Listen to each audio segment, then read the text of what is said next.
Caríssimos mestres da corrida, sejam bem-vindos ao nosso canal do Clube dos Mestres da Corrida. E hoje é dia do nosso quadro Mestres da Corrida Consciência. Eu trago para vocês um artigo muito interessante que vai abordar os fatores que afetam o treinamento e a performance em corredores recreacionais, escrito por autores renomados dentro da nossa área, inclusive 2 brasileiros, para entender o que afeta realmente a performance do atleta recreacional. E esse vídeo tem como sumário esses 5 tópicos: as características do treinamento de corredores recreativos, o monitoramento do treinamento, as previsões de desempenho de performance, as técnicas de corrida e os fatores associados à lesão relacionados à corrida. Se você não está inscrito no nosso canal, inscreva-se agora, não deixa para depois não. Entenda que se você está inscrito aqui e marca o sininho das notificações, toda semana você vai ter 3 a 4 vídeos que vão te ajudar a evoluir profissionalmente.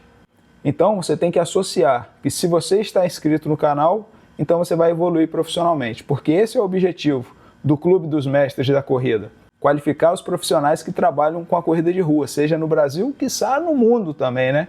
E aí você tem, tanto aqui no YouTube quanto em outras redes sociais. Se você tem dúvida, quer saber como que o clube funciona, acesse o nosso site, mestresdacorrida.com.br, e lá você também tem o nosso telefone para entrar em contato direto com a nossa equipe de suporte. Mas a ideia aqui é a gente falar sobre corrida. Esse artigo é um artigo de revisão e na introdução ele já traz que os primeiros hominídeos, eles dependiam da corrida para sobreviver e que até hoje a corrida faz parte da nossa neurobiologia. Ou seja, o nosso cérebro ele ainda é primitivo, ele ainda funciona como luta ou fuga. Então vocês têm que sempre se lembrar disso quando estiver pensando em corrida. Nós ainda corremos por motivos primitivos. A nossa neurobiologia ainda funciona como se nós estivéssemos lá na pré-história. E a corrida tem evoluído muito, principalmente porque ela é muito acessível, ela é simples de ser praticada e tem muita interação social. Vocês estão vendo que hoje eu não estou em casa, eu estou na cidade do Rio de Janeiro para participar da Maratona do Rio de 2024. Vou correr os 21 quilômetros. E como que essa interação social ela está presente aqui? Esse ano de 2024 são 45 mil corredores, muitos eventos paralelos junto com a corrida. Então essa que é a ideia que o artigo apresenta como interação social. Um ponto que eu acho muito importante de trazer já na introdução do artigo, que ele coloca que não há consenso sobre a melhor prática em relação à corrida de rua, quando nós procuramos desempenho para corredores recreativos, seja para manter ou para melhorar o estado de saúde. Ou seja, nós sabemos, nós treinamos, nós estudamos, nós fazemos cursos, mas entender qual é a melhor prática para os corredores recreacionais, ainda não há um consenso na literatura sobre isso. E os autores continuam colocando aqui diretrizes anedóticas, ou seja, quase que uma piada, que não tem suporte científico robusto para a gente afirmar tais situações. Então você que é treinador, observe essas diretrizes aqui, ó. Uso de algoritmos não validados, por exemplo, o Training Peaks. Fala assim, não, Vitor, mas funciona.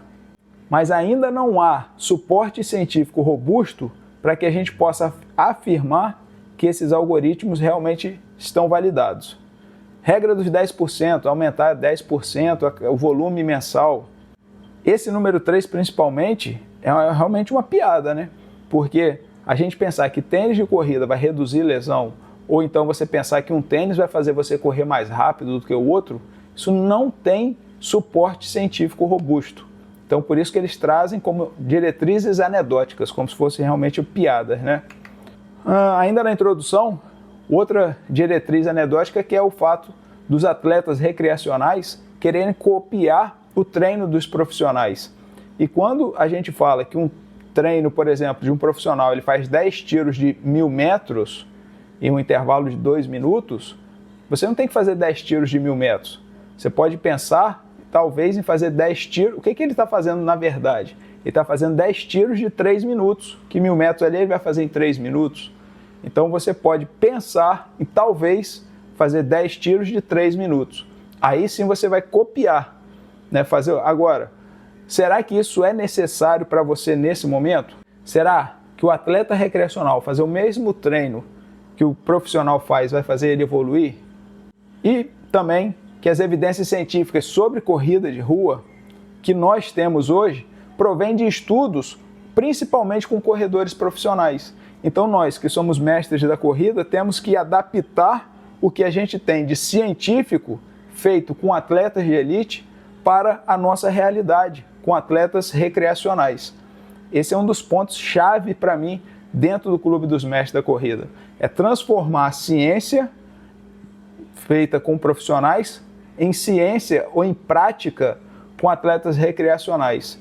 E isso é fundamental você ter experiência enquanto treinador. Então imagina, se você está começando agora e se você tem outros treinadores mais experientes que você ao seu lado, é lógico que o seu caminho vai ficar mais fácil. Por isso que um dos pontos fortes do Clube dos Mestres da Corrida é a rede Nós de Mestres. Porque ali é como se fosse uma mesa de reunião. Você senta nessa mesa e ao seu lado você vai ter grandes mestres dispostos a colaborar com a sua evolução, né? Então é isso que ele traz aqui também. E um detalhe que eu esqueci de falar é que esse artigo foi publicado no ano de 2020 na revista Sports da Suíça. Agora entrando já no artigo, alguns trechos que eu trouxe para a gente discutir aqui no vídeo foi que, em relação ao treinamento, ele vai falar sobre os métodos de treino de corrida, treinamento de força, a distribuição da intensidade e a periodização do treinamento. Sessões de treino que incluem exercícios contínuos realizados em níveis de baixa e alta intensidade e treinamento intervalado, incluindo sessões de intensidade variável, representam os métodos de treinamento mais frequentemente usados para melhorar o desempenho em eventos de corrida, como é a nossa situação. Ou seja, é exatamente o que a gente faz. Exercícios contínuos, fartlek, exercício de rodagem, longão, ritmado, com intensidades baixa e alta e o treinamento intervalado. E aí ele vai trazer o seguinte para a gente, que algumas evidências sugerem que várias formas de treinamento com uso único e combinação de métodos de treinamento contínuo e intervalado são eficazes para melhorar o desempenho em corredores de resistência recreacional, especialmente em pesquisas e investigações em que as amostras do estudo foram compostas por atletas com histórico de treinamento menos abrangente. Ou seja, você não precisa variar muito o treino para que ele tenha um resultado para os atletas recreacionais. Por isso que ele fala combinação de métodos de treinamento contínuo e intervalado, mas que não precisa ser um histórico de treinamento tão abrangente para que você tenha uma evolução. Alguns exemplos que eles trazem para a gente aqui são treinamento intervalado de alta intensidade, a corrida submáxima contínua, que são as nossas rodagens, longões, fartlek, treino ritmado, já é uma corrida um pouco mais intensa, mas ainda assim como contínua submáxima. Treinamento intervalado de sprint, que é o SIT, são esforços de 20 a 30 segundos com longos períodos de recuperação. Normalmente eu não utilizo o SIT para os atletas recreacionais, mas é uma possibilidade dependendo da situação do seu atleta. O HIIT aeróbico, você realizar de 2 a 4 minutos em intensidade acima de 100% da VAM, né, da velocidade associada ao consumo máximo de oxigênio. Os HIITs com intervalos curtos, com duração de 20 a 60 segundos, com intensidade maior que a VAM. E alguns estudos comparando programas de treinamento com HIIT e com corrida contínua mostraram maiores melhorias no VO2 máximo e na VAM ao usar o HIIT e na economia de corrida ao usar a corrida contínua. Então é importante você realmente fazer essa combinação, porque a partir dessa combinação, porque você vai ter melhoras em fatores diferentes, seja no VO2, seja na economia de corrida. Em relação ao fortalecimento, os autores colocam que o treinamento de força ele foi apontado para melhorar a força muscular e a economia de corrida e também o desempenho nos corredores de diferentes níveis, principalmente o uso do treinamento resistido e o treinamento pliométrico. Treinamento pliométrico não é você ficar saltando. Treinos de saltos é uma coisa, pliometria é outra coisa. É um bom vídeo até, inclusive, para a gente abordar aqui. Mas tem uma live do Edu Berticelli, que é um dos mestres da corrida, do clube, que ele fala bastante sobre treinamento de força. Vou deixar aqui no card para vocês poderem ver depois, mas é bem diferente o treinamento pliométrico e o treinamento de saltos. O treinamento de força, ele também pode ser eficaz para melhorar o consumo máximo de oxigênio dos corredores recreativos, principalmente os que estão iniciando, após 6 a 14 semanas de treinamento. Esse autor e os seus colaboradores sugeriram o uso de exercícios multiarticulares com peso livre para melhorar o desempenho da corrida. E aqui tem mais um ponto interessante. Embora haja falta de conhecimento sobre o volume e a intensidade ideais do treinamento de força para a corrida, a inclusão do treinamento de força no regime de treinamento dos corredores recreativos pode ser recomendada, mesmo para os maratonistas. No entanto, preste atenção, hein? No entanto, o treinamento de força deve ser sempre realizado com cautela, procurando-se a dose mínima que permita uma adaptação neuromuscular significativa. Ou seja, a gente não sabe exatamente qual é o volume e a intensidade ideal.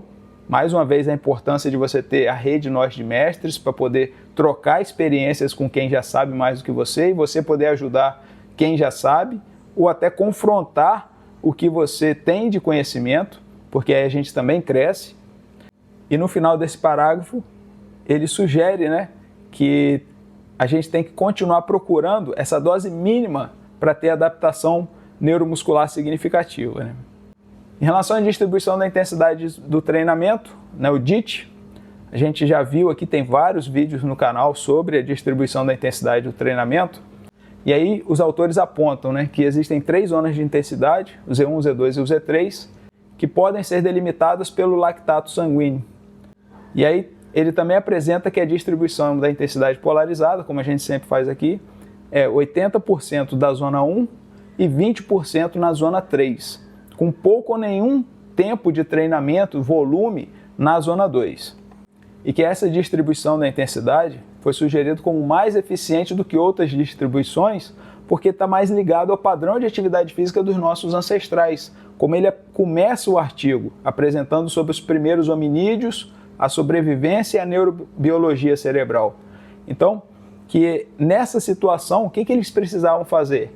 Fazer longas caminhadas e ter um momento de explosão de mais velocidade para conseguir realizar a caça. E que a distribuição piramidal tradicional, ela ocorre em 80% na zona 1 e 20 a 30% estaria na zona 2. E essa é a diferença do polarizado. Polarizado 20% na zona 3, do volume semanal, e o piramidal 20% na zona 2, do volume semanal. E aí, mais uma vez, a literatura sobre a distribuição da intensidade em corredores recreacionais ainda é escassa. Os modelos piramidal e polarizado, como a gente sempre faz aqui no canal, podem ser as formas mais recomendadas de distribuição da intensidade do treinamento para os corredores recreativos, com diferentes considerações dependendo da distância em que ele vai participar, do tempo que ele tem para treinar e do momento que ele está vivendo da periodização. Enquanto isso, outras abordagens, seja de alto volume ou de alta intensidade, parecem não alcançar os resultados ideais e apenas corredores com condicionamento físico muito baixo parecem se beneficiar de qualquer abordagem de treinamento a curto prazo. Ou seja, se na sua assessoria você tem muitos iniciantes, você não precisa se preocupar tanto com a distribuição da intensidade do treinamento dele, porque como tem aqui nesse artigo de revisão, qualquer abordagem de treinamento a curto prazo vai beneficiar esse corredor recreacional que está com baixo condicionamento físico nesse momento. Agora a gente vai falar sobre periodização do treinamento. E mais uma vez, o que os autores trazem? A pesquisa sobre a periodização do treinamento em corredores recreativos é muito limitada. Nós que somos treinadores de corrida, trabalhamos baseado muito da nossa prática, da nossa experiência, um pouco do que tem de ciência em relação aos atletas de elite, porque a pesquisa com os atletas recreativos ainda é muito limitada.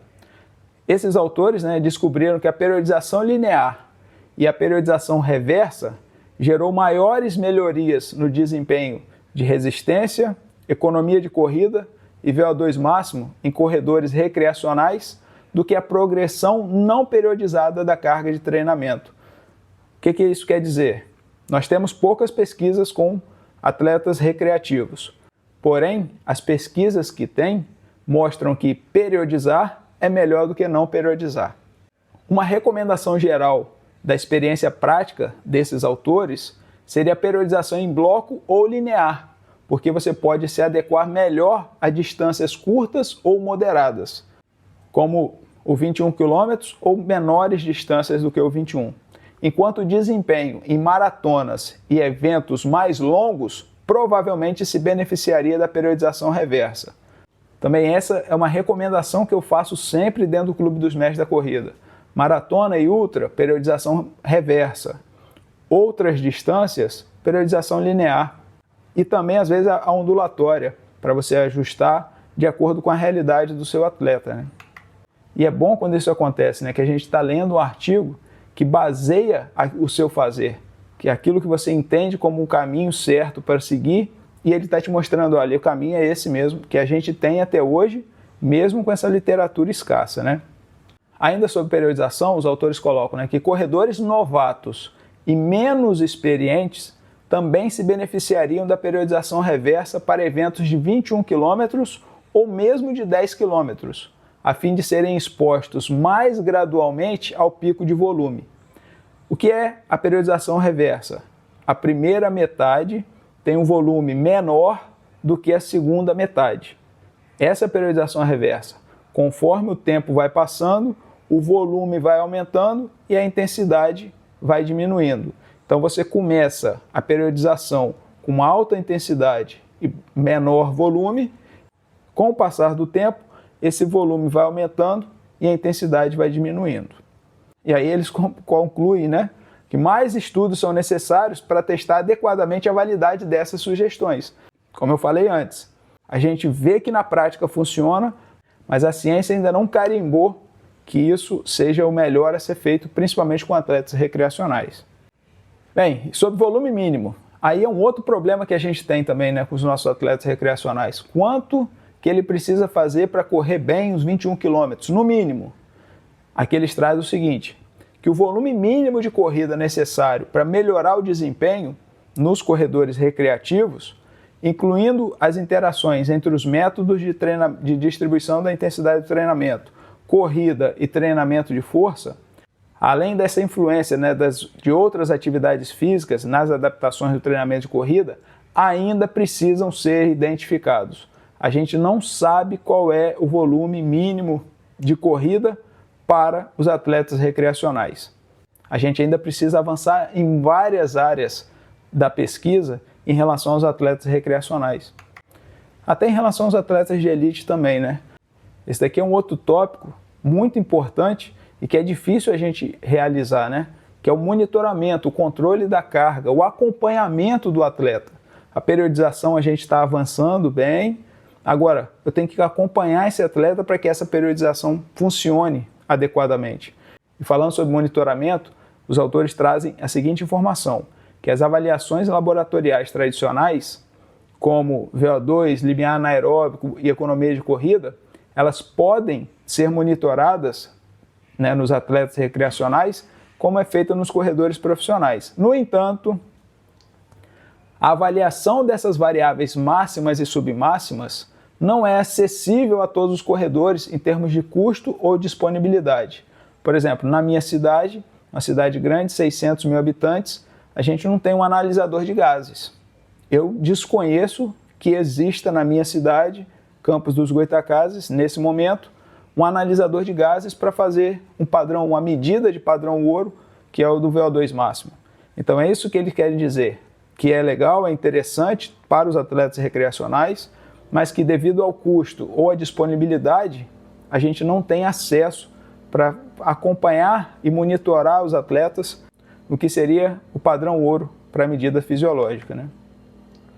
E aí a gente vai fazer o quê? A gente faz as nossas avaliações de teste de campo.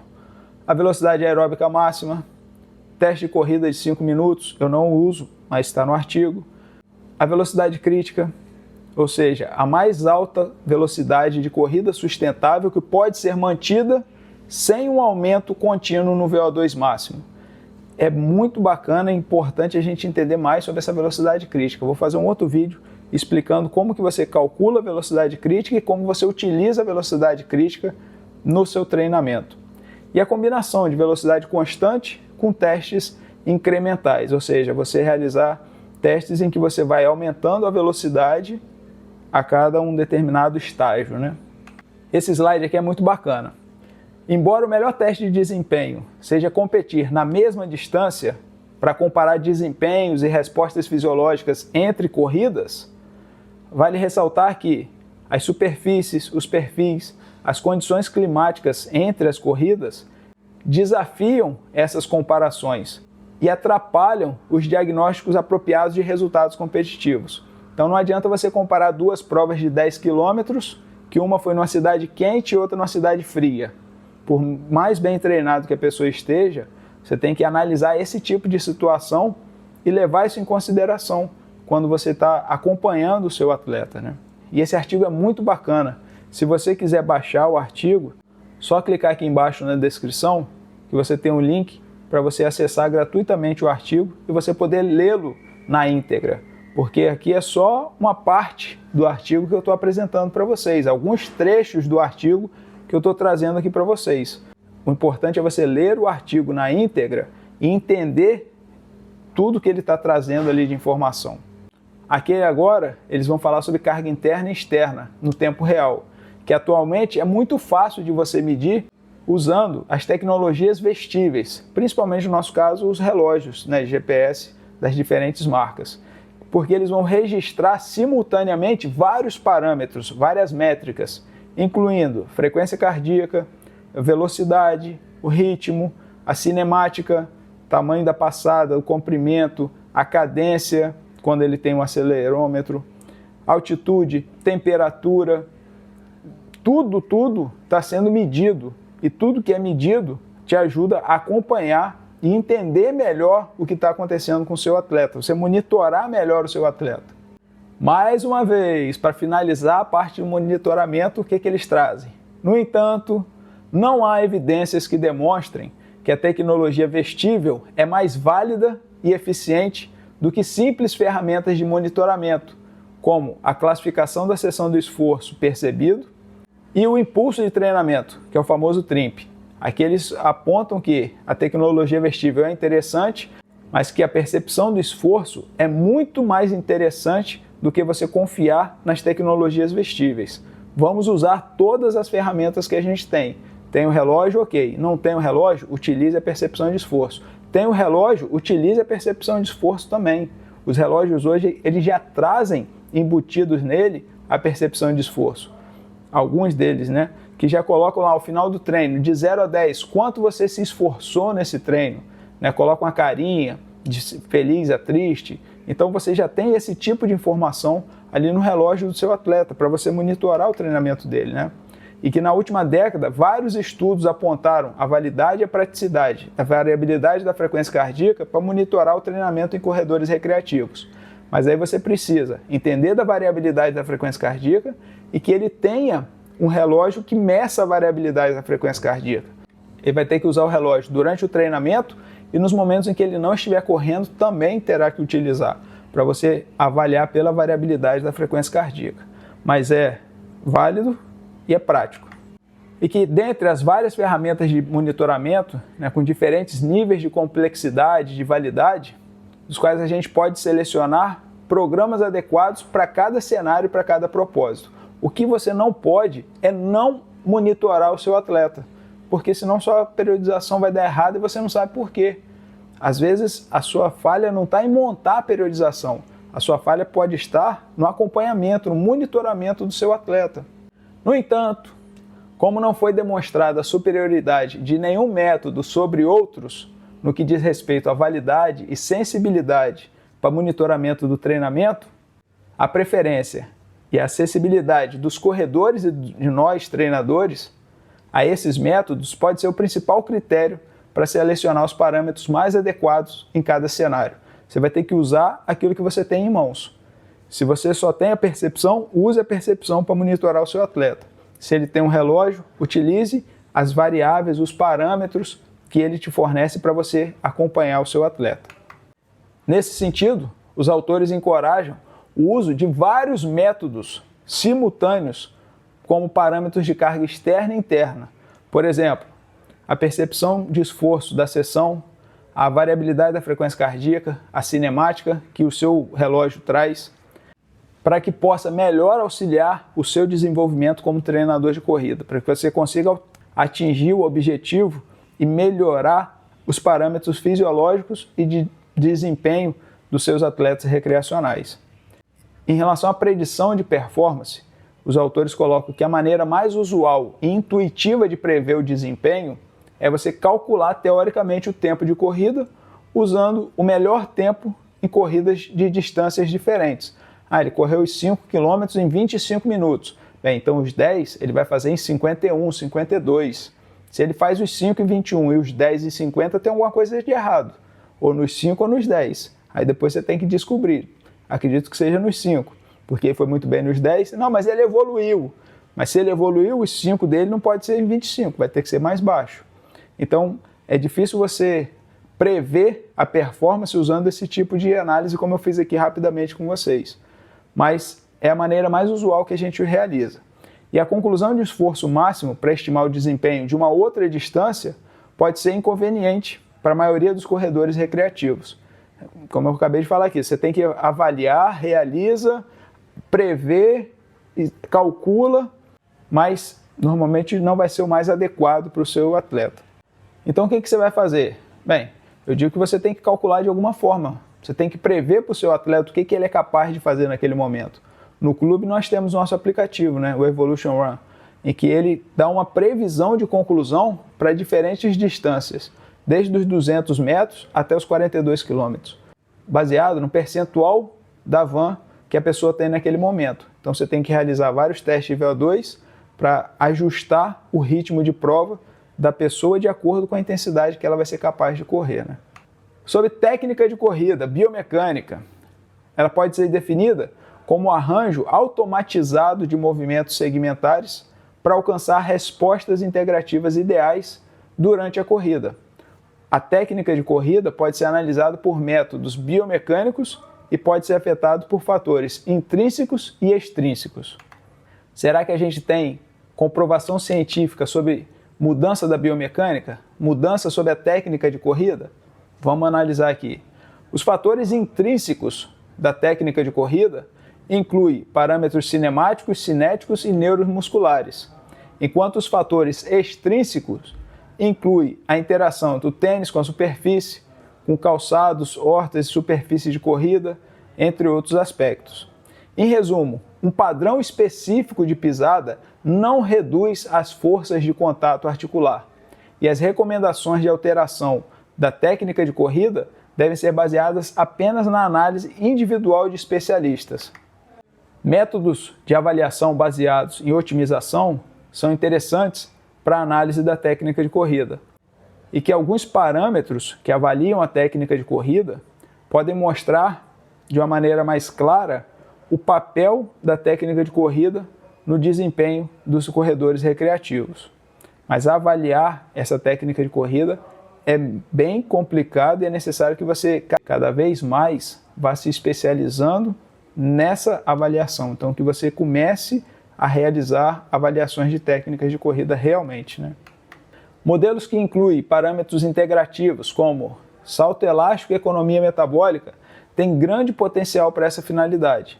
É importante observar que a frequência e o comprimento ideais de passada são normalmente encontrados em condições livremente escolhidas. Determinar esses parâmetros ideais no nível individual parece ser a melhor maneira de analisar a técnica de corrida em corredores recreativos. Então esquece aquela história do cadências de 180. Teve uma vez que um atleta entrou em contato comigo porque ele estava muito lento, que a cadência dele não era de 180 passos por minuto, né? E eu perguntei, como que você contou? Não, o relógio que me disse isso. Eu falei assim, então, ó, esquece o relógio, conta e não se preocupa tanto assim com a sua cadência. Vamos analisar outras situações, outros fatores, como vocês estão vendo aqui no artigo. Olha a quantidade de coisa que afeta o desempenho de um atleta recreacional. Para você falar que é o tênis, para você falar que é a alimentação, para você falar que é a técnica, a pisada, que é a sua cadência. Olha só como a corrida é um mundo de possibilidades que a gente tem para evoluir, né? E por conta disso, se você quer evoluir, inscreva-se aqui no canal e, mais do que isso, clique aqui no site da descrição, mestresdacorrida.com.br, e associe-se ao Clube dos Mestres da Corrida, porque ninguém evolui sozinho. Você não vai conseguir chegar em um alto patamar sozinho. A gente precisa de outros grandes mestres para que a gente possa evoluir. Pense nas lutas, na capoeira, no karatê, no jiu-jitsu. Um grande mestre, ele é formado por outros grandes mestres. E você também, se você quer ser um mestre da corrida, clique aqui no nosso site, mestresdacorrida.com.br, ou então chama no WhatsApp para que você possa entrar em contato com a nossa equipe de suporte, que vai responder todas as suas dúvidas, te explicar exatamente como o clube funciona, para que você possa se tornar um mestre da corrida e evoluir cada vez mais. Caríssimos mestres da corrida, muito obrigado por vocês acompanharem esse vídeo até aqui. Inscreva-se no canal e lembre-se, hein? Ninguém evolui sozinho. A gente está aqui para evoluir juntos.